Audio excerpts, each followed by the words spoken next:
해가 뜨는 새 아침 밝았네. 이제 다시 주님 찬양.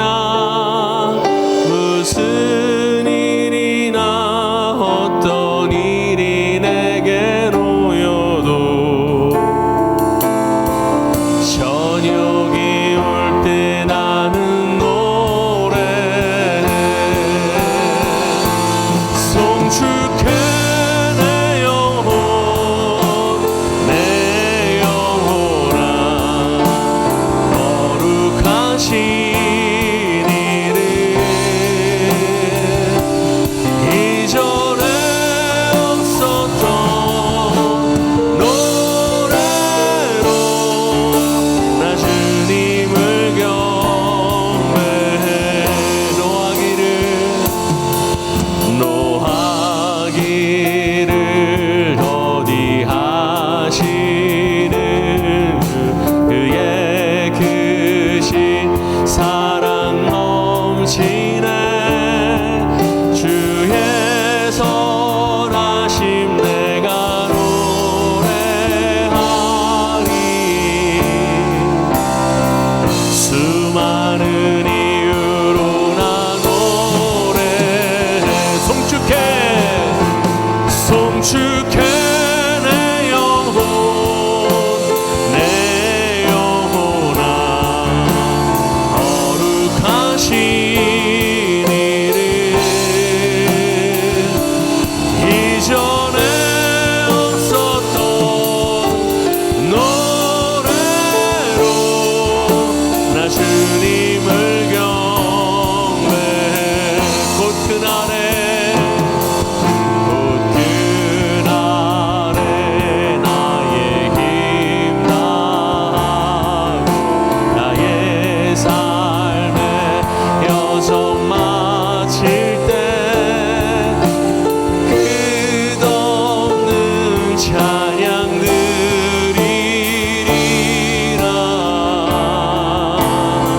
수많은 세월 지나요.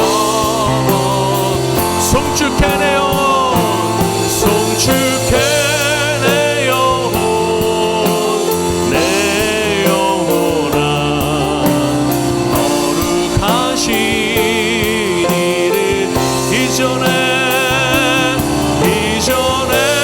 없었던 노래로 나 주님을 감사해 내 영혼. 감사해 내 영혼 내 영혼아. 거룩하신 이를 이전에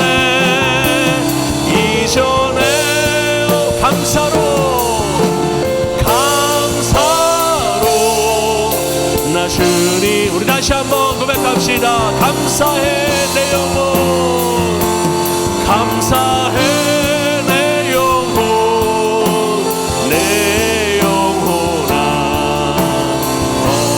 거룩하신 이를 이전에 없었던 감사로 나 주. 마지막으로 한 번 더 송축해 내 영혼 송축해 내 영혼 내 영혼아. 거룩하신 이를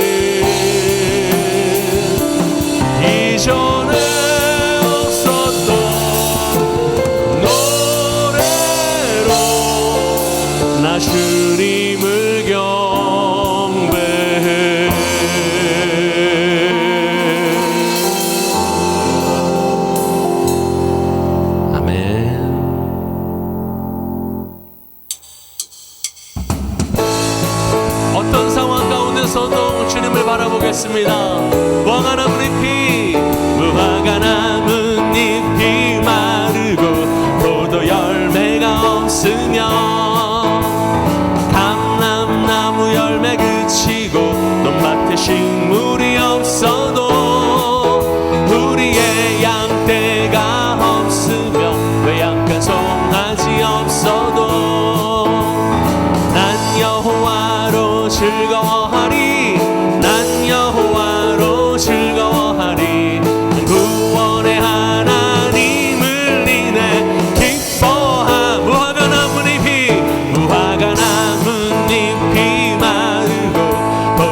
즐거워하리. 난 여호와로 즐거워하리. 난 구원의 하나님을 인해 기뻐. 난 여호와로 즐거워하리. 난 여호와로 즐거워하리. 난 구원의 하나님을 인해 기뻐하. 죄에서 자유를 얻게 함은 보혈의 능력, 주의 보혈. 시험을 이기는 승리되리. 참 놀라운 능력이로다. 주의 보혈 능력이 있도다. 주의 피 믿으오. 주의 보혈 그 어린 양의 매우기 중한 피로 육체의 정욕을 이길 힘은 보혈의 능력, 주의 보혈. 정결한 마음을 얻게 하니 참 놀라운 능력이로다. 주의 보혈 능력이 있도다. 주의 피 믿으오. 주의 보혈 그 어린 양의 매우 귀중한 눈보다 더 희게 밝히는 것 보혈의 능력, 주의 보혈. 부정한 모든 것 밝히시니 참 놀라운 능력이로다.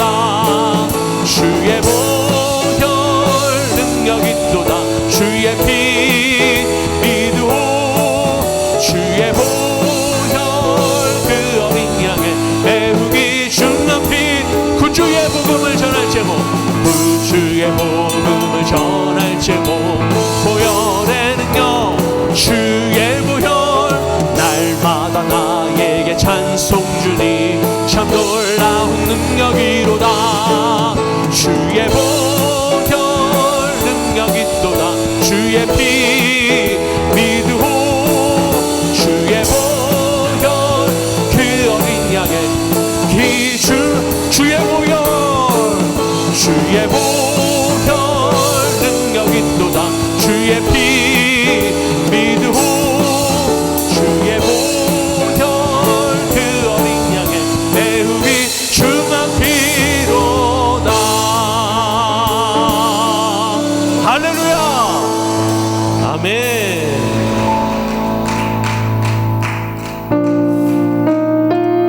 주님의 보혈을 의지합니다. 우리를 붙드시고 인도하신 주님, 믿음을 고백하며 나아갑시다.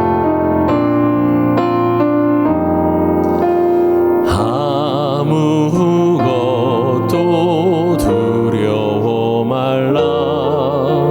주 나의 하나님이 지켜주시네.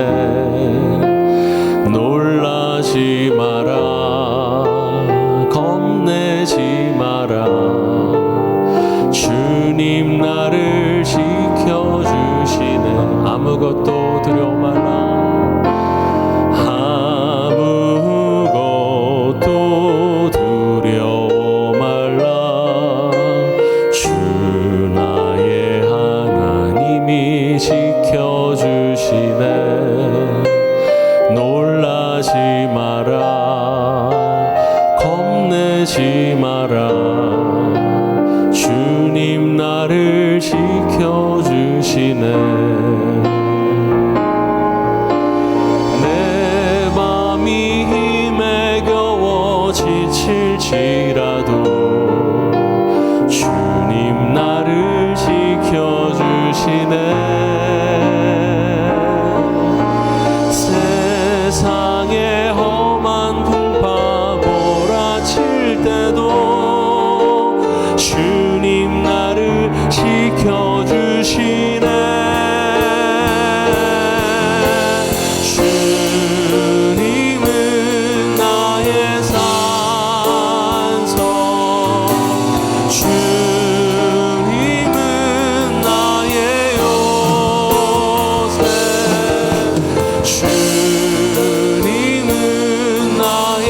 지켜주시네. 내 맘이 힘에 겨워, 내 맘이 힘에 겨워 지칠지라도 주님 나를 지켜주시네. 세상의 험한 풍파 몰아칠 때도 주님 나를 지켜주시네. 주님은 나의 산성, 주님은 나의 요새, 주님은 나의 소망, 나의 힘이 되신 주님은 나의 산성, 주님은 나의 산성, 주님은 나의 요새, 주님은 나의 소망, 나의, 우리와 함께 하시는 주님을 찬양합니다. 주님은 나의 산성, 주님은 나의 산성, 주님은 나의 요새, 주님은 나의 소망, 나의 힘이 되신 여호와. 이 시간 예배를 위해서 함께 기도하며 나아갑니다. 오직 성령의 임재를 삼하며 나아갑니다. 주님 우리와 함께 해주시옵소서. 우리 기도 가운데에, 찬양 가운데, 말씀 가운데에 우리와 제28장 은이 나는 곳이 있고 금을 재련하는 곳이 있으며 철은 흙에서 캐내고 동은 돌에서 녹여 얻느니라. 사람은 어둠을 뚫고 모든 것을 끝까지 탐지하여 어둠과 죽음의 그늘에 있는 광석도 탐지하되 그는 사람이 사는 곳에서 멀리 떠나 갱도를 깊이 뚫고 발길이 닿지 않는 곳, 사람이 없는 곳에 매달려 흔들리느니라. 음식은 땅으로부터 나오나 그 밑은 불처럼 변하였도다. 그 돌에는 청옥이 있고 사금도 있으며 그 길은 솔개도 알지 못하고 매의 눈도 보지 못하며 용맹스러운 짐승도 밟지 못하고 사나운 사자도 그리로 지나가지 못하였느니라. 사람이 굳은 바위에 손을 대고 산을 뿌리까지 뒤엎으며 반석에 수로를 터서 각종 보물을 눈으로 발견하고 누수를 막아 스며나가지 않게 하고 감춰져 있던 것을 밝은 대로 끌어내느니라. 그러나 지혜는 어디서 얻으며 명철이 있는 곳은 어디인고 그 길을 사람이 알지 못하나니 사람 사는 땅에서는 찾을 수 없구나. 깊은 물이 이르기를 내 속에 있지 아니하다 하며 바다가 이르기를 나와 함께 있지 아니하다 하느니라.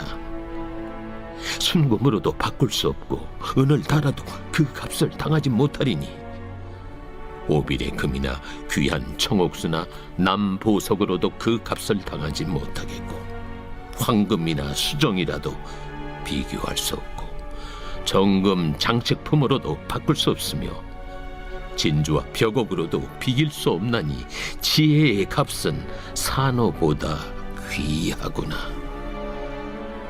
구스의 황옥으로도 비교할 수 없고 순금으로도 그 값을 헤아리지 못하리라. 그런즉 지혜는 어디서며 명철이 머무는 것은 어디인고. 모든 생물의 눈에 숨겨졌고 공중의 새에게 가려졌으며 멸망과 사망도 이르기를 우리가 귀로 그 소문은 들었다 하느니라. 하나님이 그 길을 아시며 있는 곳을 아시나니 이는 그가 땅 끝까지 감찰하시며 온 천하를 살피시며 바람의 무게를 정하시며 물의 분량을 정하시며 비 내리는 법칙을 정하시고 비구름의 길과 우레의 법칙을 만드셨습니다. 그때 그가 보시고 선포하시며 굳게 세우시며 탐구하셨고 또 사람에게 말씀하셨도다. 보라, 주를 경외함이 지혜요 악을 떠남이 명철이니라.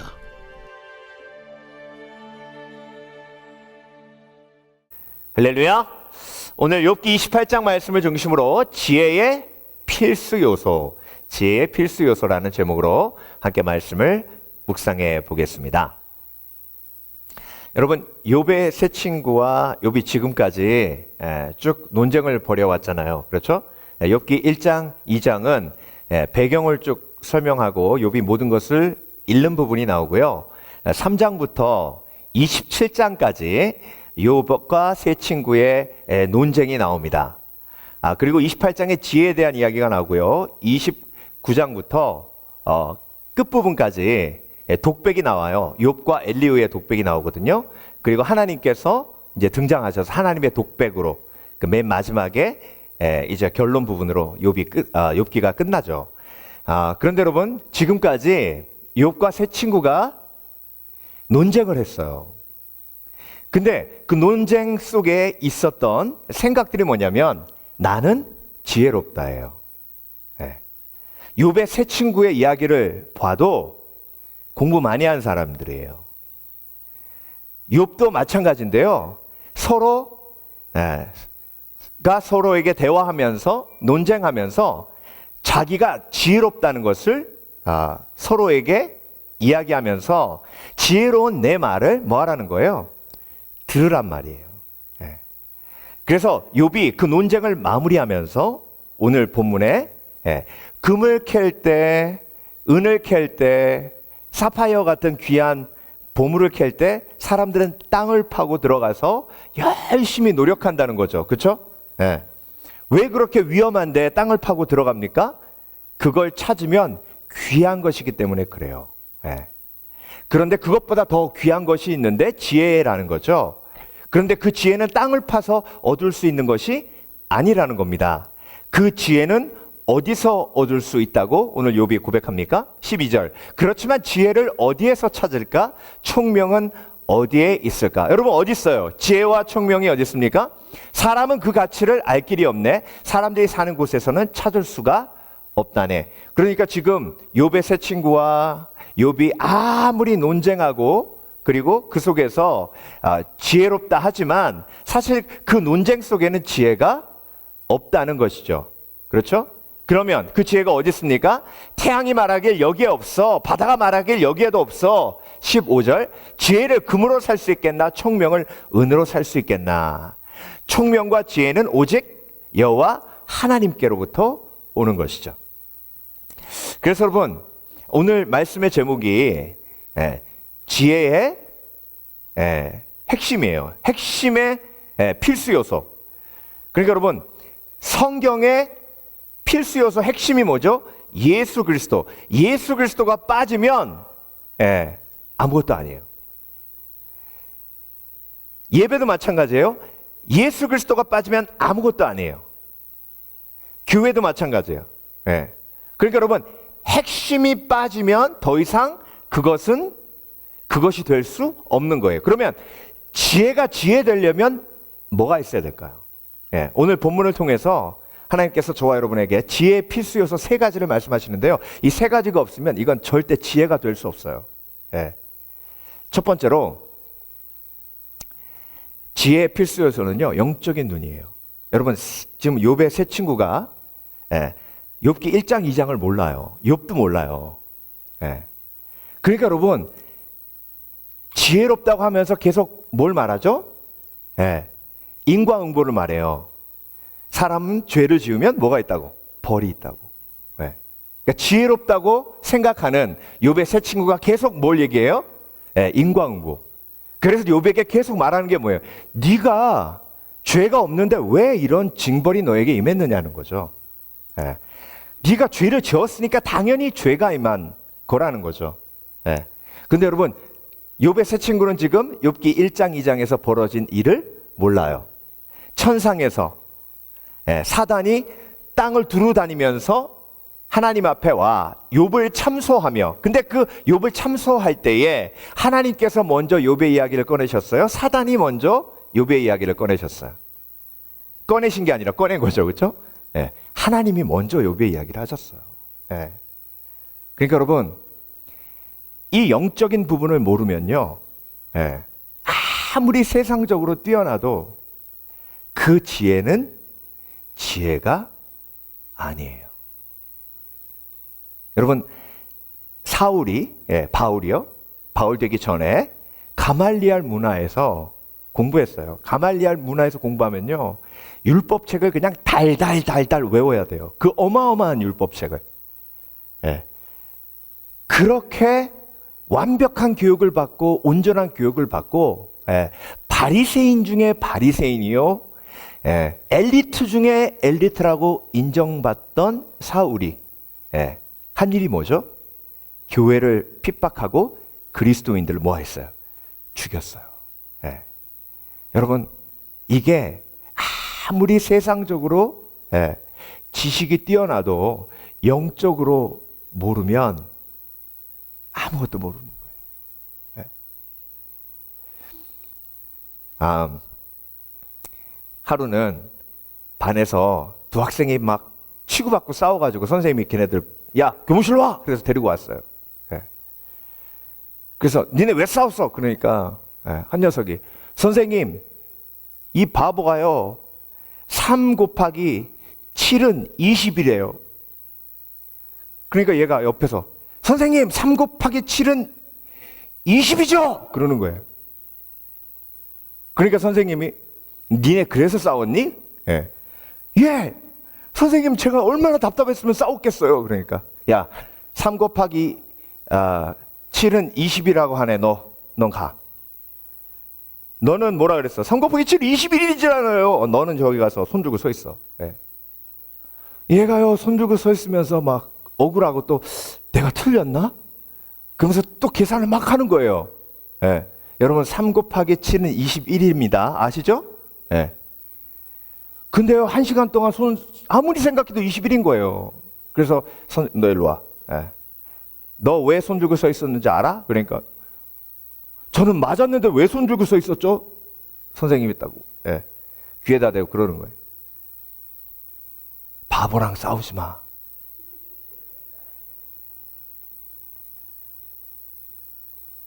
여러분, 영적인 세계를 모르면요, 바보예요. 그렇다고 예수 안 믿는 사람들 무시하라는 얘기가 아니에요.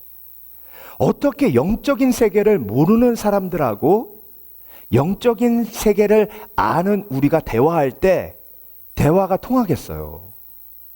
그러니까 여러분, 국률이 봐야 돼요. 그런데 욥은 지금 영적인 세계를 모르는 세 친구와 계속해서 뭘 벌렸어요? 논쟁을 벌렸어요. 결과가 안 나는 거예요. 그러니까 하나님이 욥기 39장에 욥하고 대화하면서 욥에게, 야, 너 멧돼지가 언제 새끼를 베고 언제 새끼를 낳고 그런 거 네가 아냐? 그러니까 욥이 알지 못하는 그것이 있는데, 그것이 뭐예요? 욥은 다른 건 다 알았어요. 영적인 세계만 사실 몰랐어요. 욥기 1장 1절에 시작할 때 하나님께서 뭐라고 하셨죠? 뭐라고 하셨어요? 욥은 정직하여 하나님을 경외하고 악에서 떠난 자였다. 그런데 욥기 1장 2장에 나와 있는 영적인 세계는 아직 보지 못했다. 그러니까 여러분, 그 십자가의 고난을 통해서 욥이 뜨게 된 게 뭐예요? 영적인 세계를 알게 되고 보게 된, 그 축복을 누리게 된 거죠. 그러니까 그 하나가 부족했던 거예요. 그 하나를, 그 고난을 통해서 하나님께서 뭐 하신 거예요? 채워 주신 거예요. 그래서 여러분, 아무리 세상적으로 뛰어나도 영적으로 보지 못하면 그건 지혜가 아니에요. 그러니까 여러분, 영적인 세계를 모르는 사람과 제발 싸우지 마세요. 그냥 국률이 여기세요. 네. 그게 지혜예요. 제발, 네. 그 선생님의 말 꼭 기억해 주세요. 바보하고 싸우지 마라. 그 선생님이 그랬겠죠. 바보는 싸우는 게 아니라 가르치는 거야. 네가 지혜롭게 가르쳐야지. 예. 그래서 여러분, 욥이 나중에 욥기 1장, 2장을 보게 되었을 때 어떤 생각이 들었을까요? 내가 너무나도 어리석었구나. 내가 정말로 어리석었구나. 내가 이런 일이 천상에서 벌어졌다는 걸 정말로 알지 못했구나. 내가 이걸 알았다면 그렇게 말하지 않았을 텐데, 내가 그걸 알았더라면 하나님 앞에 그렇게 대들지 않았을 텐데, 내가 어리석고 또 어리석었구나. 그러니까 여러분, 지금이라도 우리가 영적으로 돌아봐야 돼요. 우리가 고린도후서 4장 18절 말씀 돌아봄으로 묵상했잖아요. 우리가 돌아보는 것은 눈에 보이는 것이 아니요 보이지 않는 것이니. 보이는 것은 잠깐이요 보이지 않는 것은 영원합니다. 보이지 않는 게 뭐예요? 영적인 세계잖아요. 지금 영적인 세계를 보니까 이전을 돌아보면 내가 정말 지혜롭지 못했구나. 그 악한 영이 역사하는 거였는데 사람하고 싸웠구나. 여러분, 다윗이 하프로 하나님을 찬양할 때 사울의 악신이 떠났어요. 다윗은 그걸 본 거예요. 그걸 체험한 거예요. 그러니까 사울이 자기를 죽이려고 하니까 사울을 죽이지 말라고 하시는 하나님 앞에 순종하는 거예요. 왜? 이건 사울과의 싸움이 아닌 거예요. 사울 뒤에서 역사하는 악한 영과의 싸움인 거예요. 그걸 다윗이 본 거예요. 그러니까 지혜로운 거예요. 그래서 여러분, 지혜의 필수 요소는요, 영적인 눈이에요. 오직 하나님만이 지혜의 길을 아시고 총명이 어디 있는지 아신다네. 그분은 땅끝까지 보시고 하늘 아래 모든 것을 살피시기 때문이지. 하나님은 영이시니. 하나님은 영이시니 예배하는 자가 신령과 진정으로 예배하는 거잖아요. 하나님은 영이시니 나님을 보는 자, 믿음으로 보는 자는 영적으로 보는 거예요. 그래서 영안이 열린다는 것은 믿음이 내 삶 속에 주장하는 걸 의미합니다. 그래서 믿음은 바라는 것의 실상이요 보지 못하는 것들의 증거라 하셨어요. 믿음이 커지면 커질수록 영안이 크게 열려요. 그래서 여러분, 우리의 싸움은 혈과 육에 관한 것이 아니요 하늘의 정세와 권세와 세상 주관자들과 하늘에 있는 악한 영들에 관함이라. 그래서 여러분, 교만의 영이 있어요. 싸움의 영이 있어요. 분열의 영이 있어요. 거짓의 영이 있어요. 음란의 영이 있어요. 욕심의 영이 있어요. 그 영을 분별하고 그 영을 대적하는 것이 지혜예요. 그래서 지혜로운 사람은요, 기도를 쉴 수 없는 것이, 기도할 때 눈을 감잖아요. 왜 눈을 감아요? 눈을 감고 뭘 보는 거예요? 영적인 세계를 보는 거예요. 그래서요, 기도는 영적인 세계로 들어가는 문이에요. 두 번째로, 지혜의 필수 요소는요, 영적인 눈이고, 두 번째, 지혜의 필수 요소는요, 경외함이에요. 필수 요소란 뭐라 그랬죠? 이게 없으면 지혜가 아닌 거예요.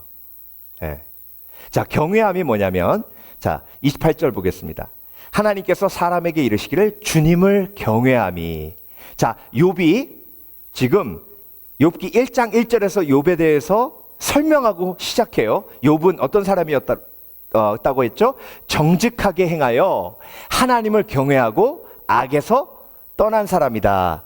자, 하나님을 경외하는 게 지혜예요. 하나님을 경외하지 않으면 그 누구도 지혜로울 수 없어요. 하나님을 경외하는 게 뭐냐면, 하나님이 먼저라는 거예요. 예. 하나님이 우선이십니다. 그 얘기는 뭐예요? 하나님이 주인이십니다. 그러니까 내가 주인이면, 내 삶에 내가 주인이면 절대로 지혜로울 수 없어요. 왜? 내가 주인이면 내 생각대로 움직이기 때문에. 그런데 인간의 어떤 생각도 완벽한 지혜를 포함한 생각은 없어요. 그러니까 하나님을 경외한다는 건 뭐죠? 하나님이 우선이란 얘기고 하나님이 나의 주인이란 얘기니까 지혜로운 거예요.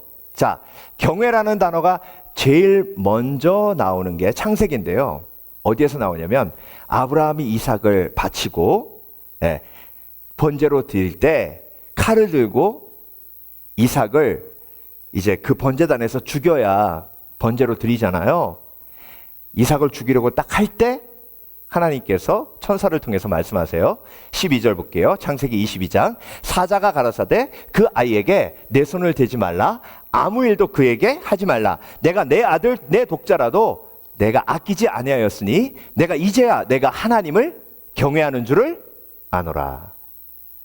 자, 경외함이 뭐라고 그랬죠? 하나님이 first. 이삭이 먼저예요? 하나님이 먼저예요? 다시 한번 말씀드릴게요. 이삭이 먼저예요? 하나님이 먼저예요?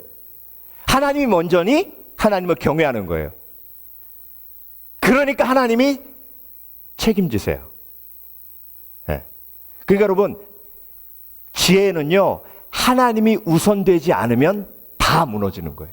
아무리 세상에서 지혜롭다 하더라도 하나님을 우선으로 삼고 하나님을 주인으로 삼고 하나님을 경외해 내 뜻이 무너져야 지혜예요. 네. 내 뜻이 무너지지 않으면 그 어떤 똑똑한 사람도 결국 자기 꾀에 자기가 넘어가요. 네. 여러분, 요즘 계속해서 뉴스만 틀면 테슬라 나오죠. 그렇죠? 네. 테슬라. 여러분, 그런 생각 안 해보셨어요? 왜 전기를 발명한 사람은 에디슨인데, 네. 전기차, 전 세계에서 제일 먼저 상용화해서 성공한 전기차가 에디슨이라고 안 하고 테슬라라고 했을까요? 그 생각 안 해보셨어요? 네, 저만 그 생각했나?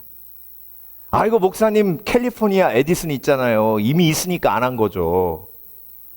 그래요?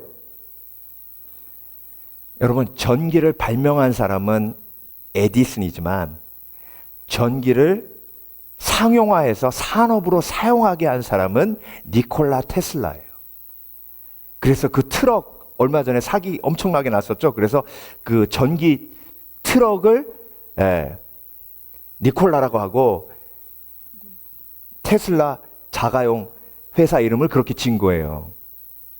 근데 여러분, 그때 에디슨이 전기 발명했을 때 온 세계의 언론과 모든 학자들이 다 에디슨에게 몰려가서 정말 엄청난 칭찬을 쏟아부었습니다. 그런데 전기에는 교류와 직류가 있는데 직류를 고집하다가 결국 자기 제자인 테슬라에게 모든 걸 다 넘겨줘야 되는 불쌍한 인생이 된 사람이 에디슨이에요. 그래서 테슬라는 혁명가, 리노베이션의 대명사가 된 거예요. 제가 무슨 얘기 하려고 그럽니까? 여러분, 아무리 인간이 지혜롭다 하더라도 인간의 지혜에는 한계가 있어요. 그래서 인간이 먼저가 되면 자기가 파놓은 함정에 자기가 빠져서 그냥 멸망하는 게 인간의 역사예요. 그러니까 여러분, 하나님을 경외한다는 건요, 하나님이 우선이란 얘기예요. 자, 여러분, 아브라함이 이삭을 바쳤어요. 그렇죠? 네. 그 길이 십자가의 길이에요. 왜? 아브라함이 왜 이삭을 바쳤어요? 하나님이 이삭을 번제로 드려도 히브리서 11장에 나와 있는 것처럼 이삭을 어떻게 하신다고요? 다시 살리실 것을 믿었어요. 그러니까 여러분, 하나님을 경외하는 사람은 십자가의 길을 가요. 그래서 여러분, 바보는 지혜로운 사람이 가는 길을 바보라고 판단하고 정죄해요. 그래서 여러분, 십자가 지고 갈 때 내가 지혜로운 것을 반증해 주는 건, 내가 십자가 지고 갈 때 바보들이 나보고 바보라고 얘기하는 거예요. 그때 정말 내가 온전한 길로 가고 있는 것을 하나님께서 증명하십니다. 그래서 여러분, 영적으로 깨어 지혜롭게 바라보지 못하면 십자가 지고 예수님 쫓는 건 바보 같은 짓이에요. 아브라함이 이삭을 모리아 산성에서 번제물로 바치는 건 정말로 바보 같은 짓이에요. 근데 여러분, 그 바보 같은 짓이 가장 지혜로운 선택이었음을 하나님께서 증명하신 건, 하나님을 경외했기에, 하나님이 우선이 되었기에 그 놀라운 역사가 아브라함의 삶에 나타난 줄 믿습니다. 그래서 여러분, 김수환 추기경이 그렇게 얘기하셨잖아요. 자기 자화상을 이렇게 그리고 밑에다 뭐라고 쓰셨냐면 바보야 이렇게 쓰셨어요. 선종하시기 전에 기자들이 물어봤어요. 아니, 그렇게 위대한 삶을 사신 추기경님 왜 자기 자신의 자화상을 그리고 그 밑에다가 바보야라고 쓰셨어요? 제가 인생의 목표가 있다면 사람들에게 바보라는 소리 듣는 겁니다. 진정으로 예수 그리스도의 제자로 살면 사람들은 바보라고 부릅니다. 그래서 여러분, 멸망으로 가는 길은 넓고 가는 사람들이 많아요. 그런데 생명으로 가는 길, 구원으로 가는 길은 좁아요. 그리고 가는 사람들이 적어요. 넓은 길을 가는 사람들이 뭐라 그러는지 아십니까? 저 바보 같은 사람, 저 멍청한 사람. 그런데 좁은 길을 가는 사람은 십자가 지고 예수님 쫓으며 그 길이 하나님을 경외하는 길이므로, 하나님을 우선으로 하는 길이므로 지혜로운 길임을 아는 지혜로운 사람들이에요. 그래서 여러분, 지혜의 필수 요소가 뭐라고요? 영적인 눈이 열리는 것이고, 지혜의 필수 요소 중에 하나가 하나님을 경외해 십자가의 의미를 아는 거예요. 여러분, 욥의 세 친구가 욥을 판단하고 정죄했죠. 왜? 욥은 의롭다 칭함을 받았기에, 그럼에도 불구하고 고난을 겪고 있었기에 그 고난이 또 그 욥의 친구들을 위한 고난이었어요. 아까도 말씀드렸죠. 지난번에도 말씀드렸잖아요. 욥기를 마무리하면서 욥의 고난을 통해 가장 큰 베네핏을 받은 사람은 욥이 아니에요. 욥의 세 친구예요. 그 욥의 고난을 통해서, 그 어리석은 비판과 판단을 통해서 정말로 온전한 하나님의 성품을 깨달게 된 욥의 세 친구가 십자가의 가장 큰 베네핏을 누린 사람들이에요. 그 엄청난 영적인 비밀을 모르는 거예요, 욥의 세 친구들이. 여러분, 하나님을 경외하는 건 하나님이 first라고 했죠. 욥이 고난당했을 때 욥의 세 친구가 지혜로웠다면 절대로 욥에게 그냥 가지 않습니다. 하나님 앞에 무릎 꿇고 친구를 위로하러 가기 전에 하나님이 먼저잖아요. 하나님 앞에 여쭤봅니다. 하나님, 내 친구가 이런 고난을 당했습니다. 하나님, 제가 어떤 말을 해줘야 될까요?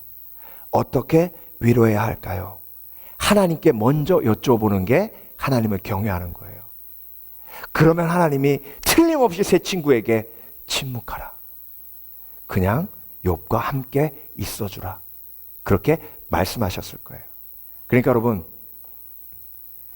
지혜의 필수 요소는요, God first, I'm second. 그래서 주기도문 맨날 여러분 외우시잖아요. 주기도문 뭐죠? 하나님의 뜻이 하늘에서 이루어진 것 같이 땅에서도 이루어지이다. 그 얘기 뭐예요? 하나님이 이 땅에서 왕이 되어 주시옵소서. 그러면 이 땅에서의 왕은 누구죠? 나잖아요. 내가 왕자에서 일어나야죠. 그래야 하나님이 내 왕자에 앉으시잖아요. God first. 주기도문 맨날 하면서 아직도 내 삶의 주인은 나야. God first? No. I am a king. 예. 그건 지혜가 아니에요. 지혜란 하나님을 경외하는 거예요. God first. 하나님을 경외하니 십자가 지고 예수님을 쫓는 거예요. 마지막으로 지혜의 필수 요소는 경외함입니다. 두 번째, 마지막입니다. 지혜의 필수 요소는 거룩함이에요. 거룩함. 네, 거룩함. 마지막 절 28절 하나님께서 사람에게 이르시기를 주님을 경외함이 지혜며 악을 떠나는 것이 총명이라 하고 하셨다네. 예. 여러분 아무리 머리 굴리고 그리고 아무리 엄청난 것을 발명했다 하더라도 그 속에 죄가 들어있으면 그것은 지혜가 아니에요. 성경은요, 거룩함이란 단어와 동일시 여기는 두 단어가 있어요. 여러분, 거룩함하고 거의 동일시 여기는 두 단어. 그 두 단어가 뭐냐면, 거룩한 것은 곧 사랑이에요. 거룩한 것은 곧 믿음이에요. 자, 디모데전서 2장 15절 보세요. 그러나 여자들이 만일 정절로서 믿음과 사랑과 거룩함에 거하면, 보세요. 믿음하고 사랑하고 거룩함을 동일선상에 놓고 있어요. 그러니까 여러분, 거룩한 건 사랑하는 거예요. 지혜로운 것은 거룩한 것인데, 지혜로운 것은 거룩한 것이기에 사랑이 들어가 있지 않으면 지혜가 아니에요. 자, 욥의 세 친구가 지금 와서 욥에게 회개하라고 외치고 있어요. 근데 여러분, 그들의 말 속에 사랑이 들어있습니까? 욥이 그렇게 얘기했어요. 너희들이 무엇 때문에 자극되어서 나에게 이렇게 비판과 판단을 쏟아놓는지 모르겠지만 욥도 느끼는 거예요. 평소에 욥의 세 친구가 욥을 많이 부러워하고 시기 질투했다는 걸 느끼는 거예요. 여러분은 그런 경험 없으십니까? 어떤 사람이 굉장히 큰 고난을 당했다고 얘기를 들었을 때 나도 모르게 내 속에서 그렇게 잘난 척을 해대더니 그렇게 잘난 척을 해대니 그 얘기는 뭐냐면 내가 그 사람 앞에만 서면 열등감을 느꼈다는 얘기예요. 여러분, 나를 열등감에 빠지게 하는 사람들은 싫어해요. 그런데 그 사람이 지나가다가 계단에 걸려서 넘어지기만 해도 얼마나 고소하고 즐거운지 몰라요. 그래서 보통 사람들이 실수하는 것보다 잘난 사람이 실수하면 훨씬 더 사람들이 크게 웃는 이유가 거기 있어요. 욥은 그걸 느낀 거예요. 너희들이 무엇 때문에 자극되어 나에게 이렇게 비판과 판단을 쏟아놓는지 모르겠지만, 그러니까 그 세 친구들도 처음에는 욥이 불쌍해서 와서 위로하다가 욥이 나는 하나님 앞에 의롭다 칭함을 받았기에 이 모든 일들은 죄 때문에 이루어진 일이 아니다 했을 때 그 전에 자극됐던 열등감이 한꺼번에 팍 폭발한 거예요. 그래가지고 비판을 다 쏟아부은 거예요. 그러니까 여러분, 아무리 지혜의 말을 해도 그 속에 긍휼히 여기는 마음이 없어요. 사랑이 없어요. 그러니까 여러분, 지혜의 말은 곧 거룩한 말인데 거룩한 말은 사랑이 들어있는 말이에요. 레리 크랩이라는 크리스찬 작가가 있죠. 우리가 굉장히 잘 알고 있는 책 중에 결혼 건축가라는 책이 있어요. 이 책은 한국 그 청년들은요, 결혼 전에 꼭 필독서로 꼭 읽게 하는 책입니다. 굉장히 유명한 작가고요. 이분이 집회를 가서 이제 말씀을 전하고 많은 분들이 은혜 받고 감사합니다 하고 끝났는데요. 갑자기 그 교회 목사님이 강사님 지금 집에서 전화가 왔는데 발칵 뒤집혔답니다, 집이. 왜요? 그랬더니 강사님 아들이 고등학교에서 퇴학을 당했답니다. 여러분, 미국 고등학교는요 그냥 퇴학 안 시킵니다. 레코드가요 다 있어요. 얘가 뭐 잘못했고 뭐 잘못했고 뭐 잘못했고. 그래서 그 레코드를 다 기록해 놓고 더 이상 안 된다 그러면 퇴학시키거든요. 레리 크랩이 집회 끝나고 차 안에 들어가서 어떻게 될지 모르겠더랍니다. 그래서 기도합니다. 하나님, 저에게 지혜를 주십시오. 하나님, 제가 어떻게 해야 됩니까? 어떻게 해야 됩니까? 그때 하나님이 주신 지혜예요. 사랑하라. 그래서 집에 돌아가서 그냥 아들 안아줬대요. 아무 말 안 했답니다. 그냥 안아줬대요. 근데 그러고 나서 얼마 있다가 이 친구가 예수 그리스도를 온전히 만나 완전 뒤집어졌어요.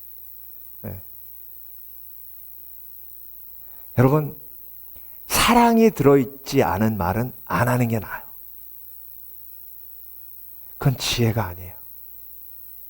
앉아봐라, 아들아. 아빠가 인생을 많이 살았지, 그치? 알아, 몰라? 아빠가 설교하고 목사지? 아빠도 10대, 20대 다 지냈지? 내 말 잘 들어라. 이건 돈 주고도 못 사. 인생은 말이야, 그 눈빛이요, 벌써 아주 아빠를 힘들게 하는 나쁜 아들로 쳐다보면서 그렇게 제가 얘기하니까 막 찔리는데 저도. 여러분, 뭐가 지혜인가? 지혜의 필수 요소 3개. 이거 빠지면 지혜 아니에요. 영적인 눈을 빼면 지혜가 아니에요. 욥기 1, 2장 빼면 모르는 거예요. 하나님을 경외해서 하나님이 우선이 아니면 그건 지혜 아니에요. 하나님의 말씀으로 나오는 십자가 지는 그 부활의 원리가 적용되지 않으면 그건 지혜 아니에요. 거룩함은 곧 사랑인데 사랑이 빠진 말은 지혜로운 말 아니에요. 오죽하면 고린도전서 13장에 사도 바울이 천사의 말을 하더라도 사랑이 없으면 울리는 꽹과리와 같이 소음이라고 말했겠어요. 그거는 사도 바울의 정말 깊은 삶의 체험으로부터 나오는 영적인 고백이에요. 여러분, 누가 지혜롭습니까?